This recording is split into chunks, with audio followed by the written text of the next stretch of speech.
Imagine gaining fame not for your talent, but despite the lack of it. Hollywood's golden age wasn't just about extraordinary performances. It also had its share of stars who were criticized for their acting, but still captured the spotlight. From the wooden expressions of Chuck Norris to the one-dimensional action roles of Charles Bronson, these actors found ways to charm audiences, even if critics weren't impressed. Ever wondered how someone like Johnny Weissmuller became a household name despite his limited acting skills? Stay with us as we unveil the fascinating stories of 24 actors whose fame defied their acting abilities. Edward D. Wood. Ed Wood represents a fascinating case study in cinematic infamy, particularly within the realm of mid-20th century Hollywood acting and directing. Unlike traditional actors who gained recognition through skill, Wood became legendary precisely because of his extraordinary lack of conventional talent. In films like Plan 9 from Outer Space, 1959, Wood demonstrated acting and directing skills so remarkably poor that they transcended typical criticism. His performances were stiff, unconvincing, and devoid of nuanced emotional expression. He seemed oblivious to fundamental acting techniques like natural dialogue delivery, meaningful character development, or maintaining consistent narrative logic. Wood's acting style could be described as comically mechanical. He moved with an awkward, almost robotic presence that seemed detached from any genuine human emotion. His line deliveries were frequently monotone, lacking any subtlety or understanding of dramatic subtext. When he appeared on screen, audiences were more likely to be bewildered than emotionally engaged. What truly set Wood apart was his remarkable persistence. Despite consistent critical and commercial failure, he continued making films with an infectious enthusiasm that was both admirable and perplexing. He would use whatever resources were available, including notoriously cheap props, incomprehensible scripts, and actors who were sometimes barely competent, to realize his cinematic visions. His most famous film, Plan 9 from Outer Space, is often considered the pinnacle of unintentional comedy in cinema. The film features nonsensical plot elements, visibly cheap special effects, and acting so wooden that it seems to exist in a realm beyond traditional performance critique. Actors appeared to be reading lines without understanding their meaning, sets looked like they might collapse at any moment, and the narrative logic was fundamentally absurd. Steve Reeves. Steve Reeves represents a fascinating transformation in Hollywood's perception of masculinity and acting during the 1950s and early 1960s, embodying the transition from traditional actors to physically impressive screen presences. The Italian film industry, particularly during the sword and sandal genre's golden age, became Reeves' primary cinematic home. These historical epic films, known as Hercules movies in English, were perfectly suited to his physical attributes. Films like Hercules and Hercules Unchained capitalized on his impressive muscular build, creating a new archetype of heroic masculinity that was more about visual spectacle than nuanced performance. Reeves's acting style could be described as monumentally statuesque. He moved with the precision of a bodybuilder, each movement calculated, muscles perfectly positioned. However, this physical mastery came at the expense of emotional depth.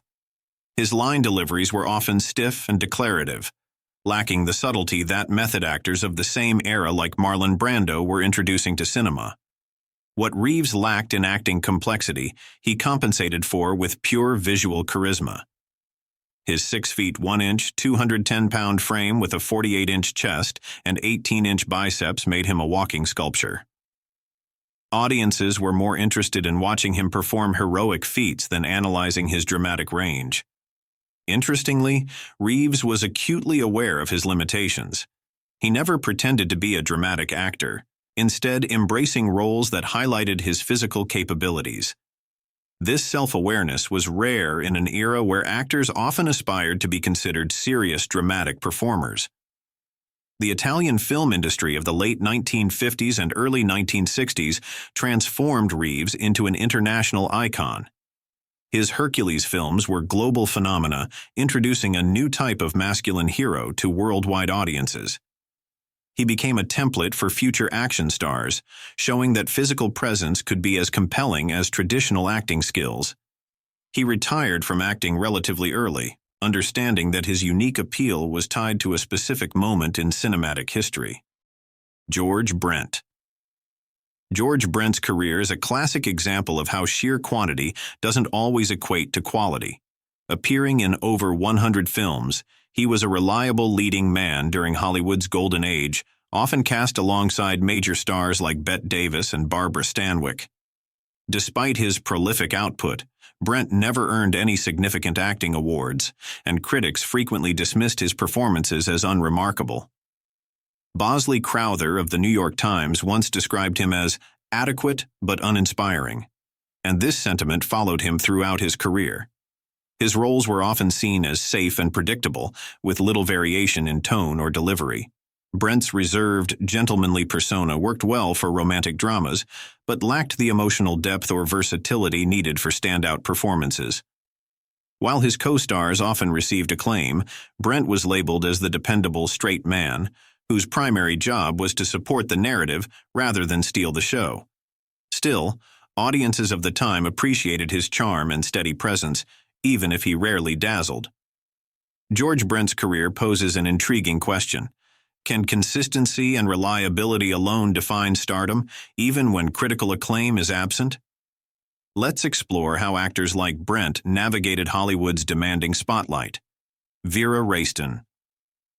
Vera Ralston was a prime example of how nepotism could dramatically influence Hollywood casting during the mid-20th century. Ralston's entry into Hollywood was not through traditional acting merit, but through her close relationship with Herbert J. Yates, the powerful head of Republic Pictures. Yates, who was romantically involved with Ralston and later became her husband, consistently cast her in leading roles despite widespread criticism of her acting abilities. This nepotistic approach effectively shielded her from the usual professional scrutiny that most actors faced during that era. Her performances were systematically panned by critics, who frequently described her acting as wooden, emotionally disconnected, and painfully unconvincing. Unlike other actors who might improve with experience, Ralston seemed immune to professional growth, consistently delivering performances that were considered amateurish and lacking any genuine dramatic depth.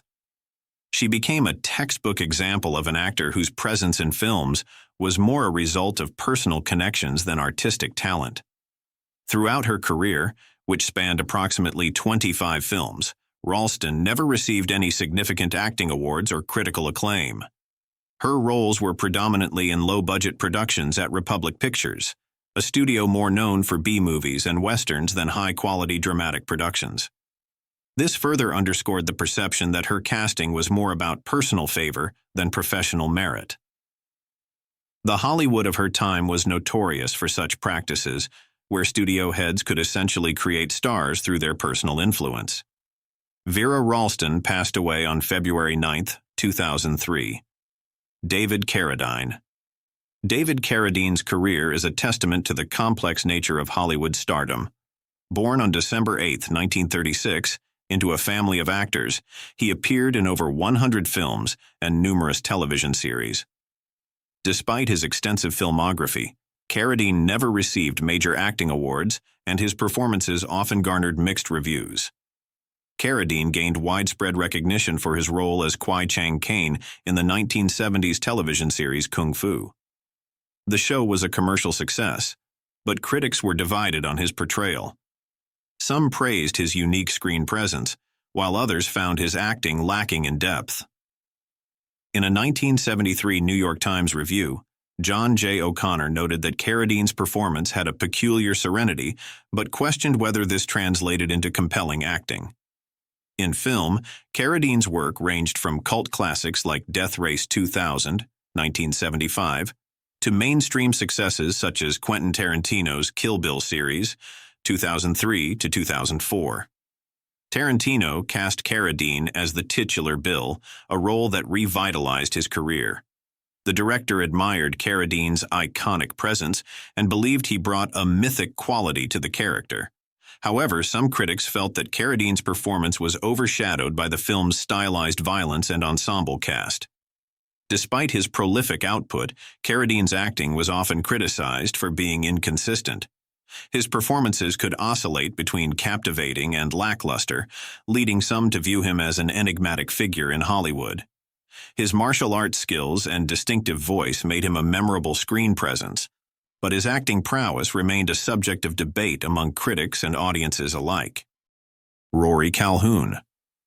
Rory Calhoun is a classic example of how Hollywood in the 1950s and 1960s valued looks over acting talent. Born Francis Timothy McCown in 1922, Calhoun became famous for his rugged, handsome image, often playing Western heroes. While he looked at the part, his acting was often criticized for being stiff and lacking emotion. He relied more on his good looks and strong presence than on bringing depth to his characters. In those days, the Hollywood studio system focused on creating marketable stars, and Calhoun fit the mold perfectly. Studios like 20th Century Fox and Universal International cast him in roles where he mainly had to look tough, stand tall, and deliver lines without much dramatic effort. His breakout roles came in westerns and adventure films, where his masculine charm drew in audiences, especially women. Critics often pointed out that Calhoun's performances lacked the emotional depth of actors like Montgomery Clift or James Dean.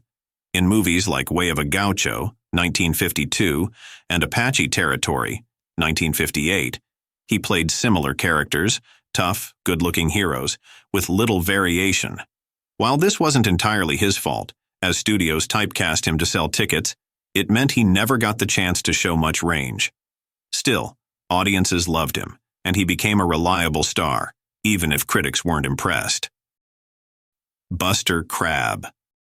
The original king of action-packed serials like Flash Gordon and Buck Rogers. Born on February 7, 1908, Crabbe's career spanned over 75 films. While his athleticism and Olympic gold medals in swimming helped him transition to Hollywood, his acting often fell short of critical acclaim. Crabbe's performances were frequently described as flat and one-dimensional, with critics highlighting his inability to convey deeper emotions or dramatic complexity. His lines were often delivered in a stiff and mechanical manner, making it clear that his strength lay more in physical roles than in acting finesse. A review in The Hollywood Reporter once remarked that Crabbe was perfect for the role of a serial hero, but not much else.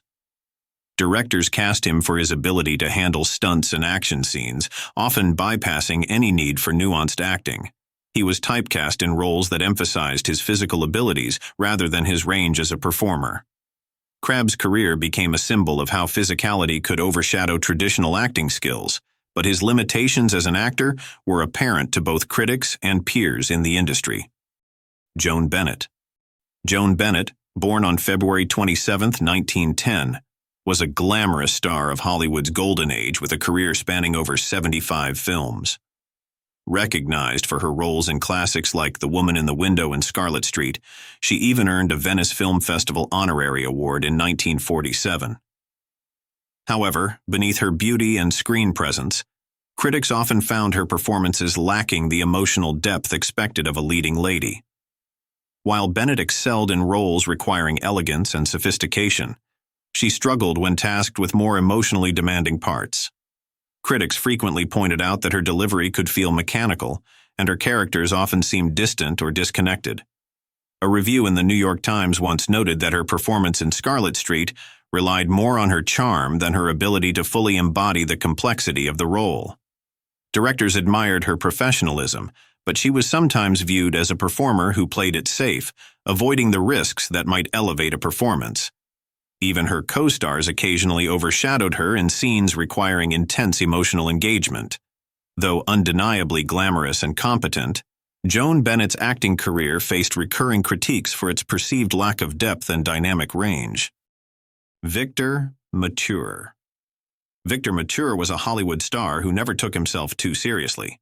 In fact, he famously quipped, "I'm no actor, and I've got 64 films to prove it." With over 70 movies to his name, Mature became a box office draw in the 1940s and 1950s, thanks to his striking looks and larger-than-life presence. Best known for roles in epics like Samson and Delilah, 1949, and The Robe, 1953, he often portrayed strong, silent types that suited his physicality more than his acting range. Critics, however, were less forgiving. His performances were frequently labeled as wooden, with limited emotional depth. Bosley Crowther of the New York Times described his acting in The Robe as lacking in conviction, and other reviews often highlighted how his good looks overshadowed his ability to deliver a compelling performance. The term beefcake actor was often used to describe Mature, implying he was cast for his physique rather than his talent. Despite the criticism, Mature enjoyed a long career and cultivated a loyal fan base. His self-deprecating humor and undeniable charm helped him navigate an industry where image often mattered more than skill. He remains a fascinating figure who embraced his limitations yet thrived on the silver screen. Dorothy Lamour. Dorothy Lamour was one of the most glamorous stars of the Golden Age, known for her beauty and musical talents. With more than 60 films under her belt, she gained fame as the leading lady in the popular Road to films alongside Bing Crosby and Bob Hope. She often appeared as the exotic love interest, clad in her signature sarongs, which became an iconic part of her image. However, Lamour's acting often took a backseat to her looks and musical performances. Critics frequently described her acting as lackluster and overly dependent on her appearance. In the Road to series, her charm and on-screen chemistry with Crosby and Hope were undeniable, but her performances lacked the depth and nuance seen in other leading actresses of her era. Despite the criticism, Lamour's star power carried her through decades in Hollywood. Her fans adored her, and she remained a symbol of escapist cinema during challenging times like World War II. Dorothy Lamour's career demonstrates how charisma and beauty could overshadow acting skill, allowing her to remain a beloved figure in Hollywood history. George Raft. George Raft's Hollywood journey is a tale of charisma over craft. Known for his gangster roles in films like Scarface, 1932, and Some Like It Hot, 1959, Raft became synonymous with the tough guy archetype. His sharp suits, slicked-back hair, and streetwise demeanor made him an icon of 1930s cinema. Yet critics rarely praised his acting abilities. Raft's performances were often described as wooden, with little emotional range. He stuck to playing similar characters, rarely venturing beyond the role of the charming but dangerous gangster. Critics like Graham Greene noted his lack of versatility, with Greene writing that Raft seems to have one expression: indifferent detachment.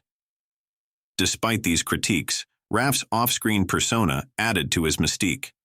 A former dancer with ties to organized crime, his real-life experiences lent authenticity to his roles. He may not have been celebrated for his acting, but his magnetism and unique presence made him a staple of Hollywood's golden age. George Raft's career shows how personality and typecasting can sometimes triumph over raw talent, keeping audiences captivated despite critical disdain. Marie Wilson. Marie Wilson was the quintessential ditzy blonde of Hollywood's golden age. With her bubbly personality and comedic timing, she became a popular figure in more than 50 films and numerous radio and television shows. Best known for her role in the TV and radio series My Friend Irma, Wilson often played shallow or naive characters, a typecasting that both defined her career and limited her opportunities for more substantial roles. Critics were not always kind. Her performances were often described as grating or one-note, with little depth or versatility. She leaned heavily on her comedic charm and physical appeal, which sometimes overshadowed her acting ability. Bosley Crowther of the New York Times once referred to her as pleasant but hardly dynamic, reflecting the sentiment of many critics at the time.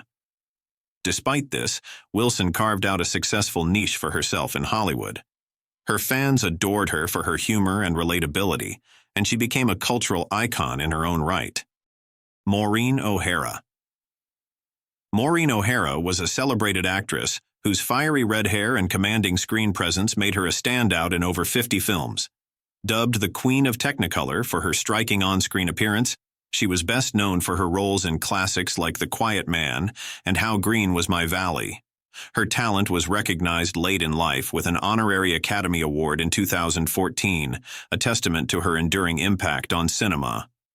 While adored by audiences, some critics felt her performances lacked emotional depth. She was often cast in roles that emphasized her beauty and strength, which led to criticism that she was more of a visual presence than a versatile actress. Pauline Kael once described her as regal but restrained, hinting at a perceived lack of vulnerability in her work. However, O'Hara's ability to command the screen and her consistent work ethic earned her respect in Hollywood.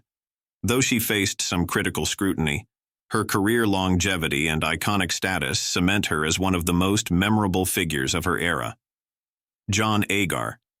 John Agar's Hollywood career never reached the heights expected of him. With over 50 films to his name, he became known for his work in low-budget science fiction and horror films like Tarantula and Revenge of the Creature. Despite appearing alongside major stars early in his career, such as his then-wife Shirley Temple in Fort Apache, Agar struggled to make a lasting impression. Critics frequently described his acting as flat and uninspired. His lack of charisma and limited emotional range were recurring complaints, with some noting that his performances often felt more suited to B-movies than the A-list productions he occasionally appeared in. Reviews at the time described his delivery as mechanical, further highlighting his struggles to connect with audiences on a deeper level. Despite this, Agar found a niche in genre films, where his stoic demeanor fit the straightforward storytelling of the era's creature features. While his acting was never critically acclaimed, his contributions to classic sci-fi and horror have earned him a cult following in later years. Troy Donahue. Troy Donahue's career was a classic example of Hollywood capitalizing on looks over talent. With his striking blonde hair and blue eyes, he became a heartthrob in the late 1950s and 1960s, starring in over 50 films, including A Summer Place. He was also honored with a star on the Hollywood Walk of Fame, cementing his status as a cultural icon. However, Donahue's acting skills often came under fire. Critics described his performances as stiff and emotionally shallow, frequently pointing out that he relied heavily on his appearance rather than his acting ability. Bosley Crowther of the New York Times once remarked that Donahue's acting lacked any real conviction, making his roles feel superficial. Typecast in shallow romantic roles, Donahue struggled to break free from his image as a teen idol. As his popularity waned, so did the quality of his roles, and his career faded into obscurity. While his acting was often criticized, Donahue's impact as a symbol of his era remains undeniable, representing a time when Hollywood placed beauty above all else. Alan Ladd. Alan Ladd was proof that even a quiet demeanor could make someone a star. His rugged good looks and reserved persona made him a favorite in Hollywood during the 1940s and 1950s, with over 80 films to his name. Ladd's most iconic role came in Shane, 1953, which earned him a Photoplay Award and cemented his place in cinema history. He was also honored with a star on the Hollywood Walk of Fame, a testament to his lasting appeal. However, critics were not always kind. They often described Ladd's acting as monotone and emotionally detached. Bosley Crowther of the New York Times once commented on Ladd's lack of range, calling his performances adequate for a man of few words.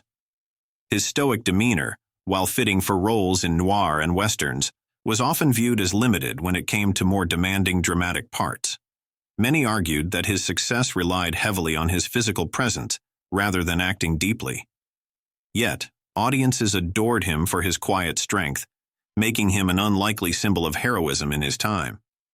Ladd's career raises the question, was his acting truly lackluster, or did he redefine what it meant to be a leading man in Golden Age Hollywood? Jean Harlow. Jean Harlow, often referred to as the blonde bombshell, was a cultural icon of the 1930s who became one of Hollywood's biggest stars despite her tragically short life.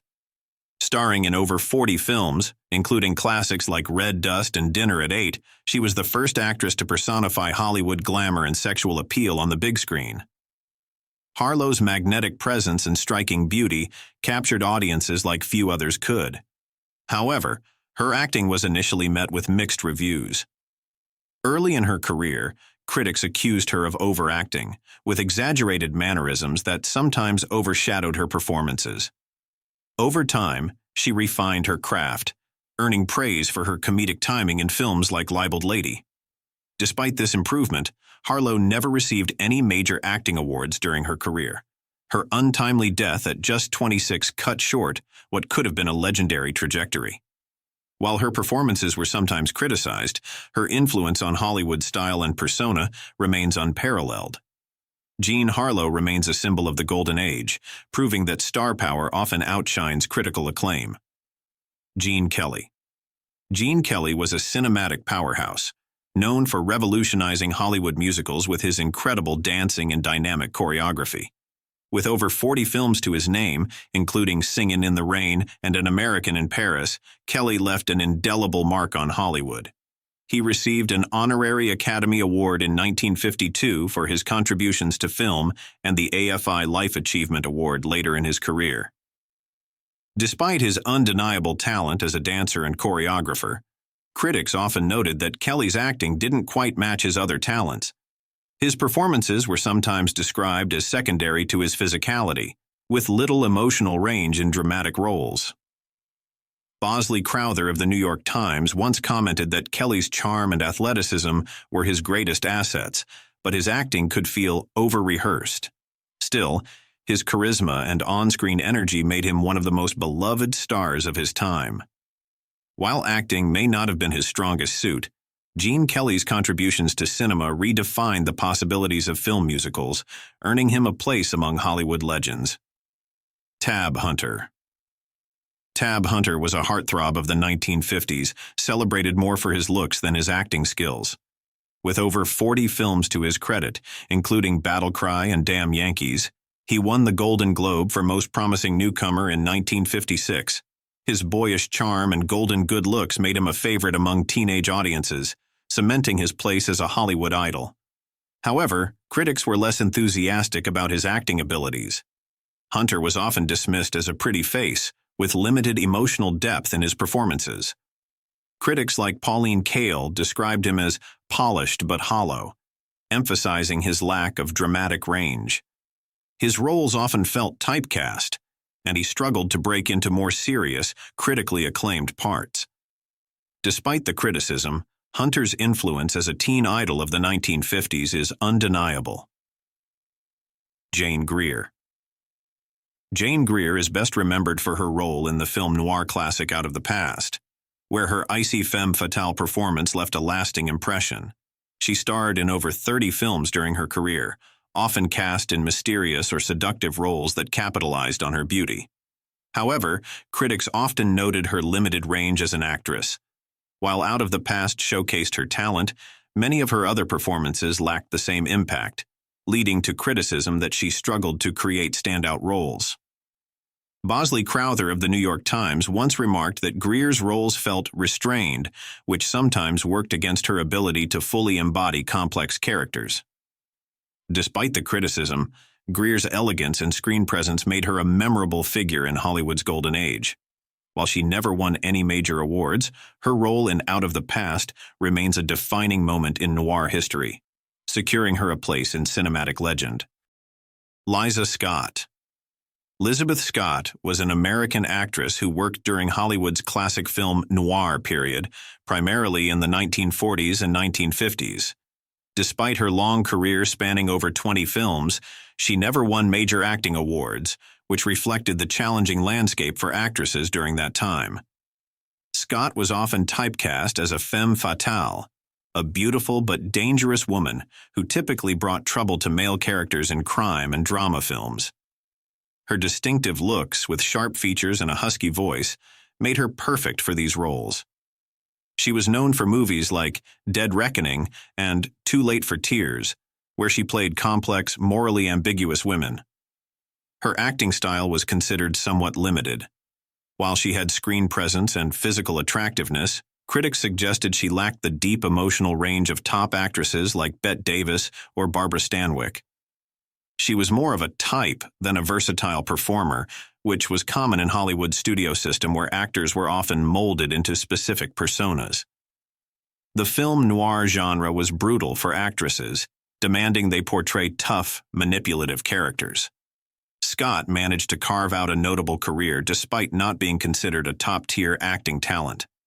Her ability to survive in this competitive environment speaks to her professionalism and screen appeal. Though not an award-winning actress, Lizabeth Scott remains an interesting figure in Hollywood history, representing a specific archetype of women in mid-20th century cinema. Johnny Weissmuller. Although he was an Olympic gold medalist, his acting was totally average and largely defined by a single iconic character type. Johnny Weissmuller, born on February 6, 1904, represents a fascinating intersection of athletic achievement and Hollywood typecasting, embodying a unique narrative of how physical prowess does not automatically translate into acting versatility. Weissmuller's journey to Hollywood was extraordinary, rooted in his remarkable swimming career. As an Olympic champion who won 5 gold medals, he initially gained public recognition for his extraordinary aquatic abilities. This athletic background became both his greatest asset and his most significant limitation in the film industry. His characters were essentially variations of the same muscular, heroic archetype, strong, somewhat primitive, but lacking psychological complexity. This limitation was particularly evident when he attempted roles outside the Tarzan franchise. Despite these critiques, Weissmuller's cultural impact was significant. He transformed the Tarzan character from a literary figure to a global pop culture icon, bridging the worlds of athletics and entertainment in a manner unprecedented for his time. Johnny Weissmuller passed away on January 20, 1984. Chuck Norris. Norris was not an actor. He was always an action hero who took advantage of his action skills to stay within the Hollywood entertainment landscape. Born on March 10, 1940, Chuck Norris epitomized the archetypal muscular action star whose physical capabilities far outweighed his acting nuances. His Hollywood journey was fundamentally different from traditional actors. Norris's filmography predominantly featured roles that required minimal emotional range but maximum physical intensity. His characters were typically one-dimensional tough guys, stoic, muscular protagonists who solved problems through combat rather than dialogue. Films like Missing in Action and Delta Force became hallmarks of his career, essentially showcasing his fighting abilities rather than acting complexity. Critics consistently noted that Norris's performances were more about physical presence than genuine character interpretation. He became a cultural icon not through dramatic sophistication, but through a unique brand of hyper-masculine action heroism that resonated with audiences during the 1980s and early 1990s.